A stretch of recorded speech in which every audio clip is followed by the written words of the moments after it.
I'm Lauren Blandon. I did my sales proposal to Zoetis, trying to convince them to let me write a white paper for them to promote one of their technologies in the cattle industry. So some persuasive techniques that I used to do that was I wrote to build trust, which demonstrates ethos. Ethos is all about building rapport, essentially, with your reader. So I grew up in the ranching industry and I'm a current Zoetis customer. So just those two things are going to make Zoetis more trusting of me and make me seem more qualified to even discuss anything that's going on with them. I also did show, don't sell. So that's logos. It's going to be just facts. It's not like some fancy hyperbole. It's just straight facts. So something that I talked about was I go to rodeos, I go to feed stores, and I don't see advertisements for this product anywhere, even though that's where their customers are going to frequent. I also used my knowledge of my reader, my knowledge of my audience, which is kind of pathos, to appeal to their emotions. I discussed like their donations to the cattle industry. So by acknowledging something that they had done, it shows that I have looked into them and that I do care.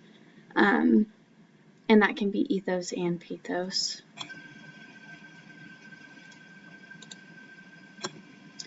In my final draft, I hope to acknowledge like other viewpoints a little bit more. That's going to help build my rapport, make the reader trust me because I'm willing to acknowledge other people.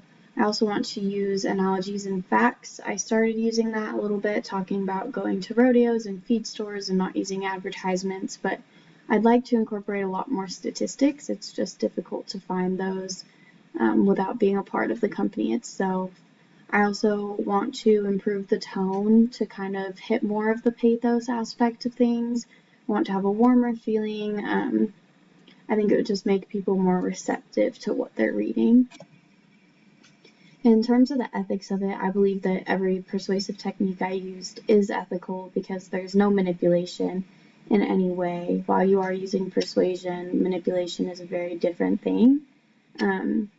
There's no lies, there's just proven statistics and facts or analogies from my own life. They can't really be disputed, which is part of why it's so effective, is like facts can't be disputed. If you show that somebody has a discrepancy in their data, in their marketing, and you use numbers to back it up, they have to acknowledge that they have that problem. I also used a little bit of pathos. I'd like to use more emotion, but that is probably going to be the quickest way to get my reader's attention and make my proposal more effective in the end. And I think it's entirely appropriate because a large company is going to need a really diverse set of persuasive techniques because they are such a big company and you are just one person coming to them, so you're going to have a pretty big tool belt. So I think it's appropriate to use the variety and just the amount of techniques that I used.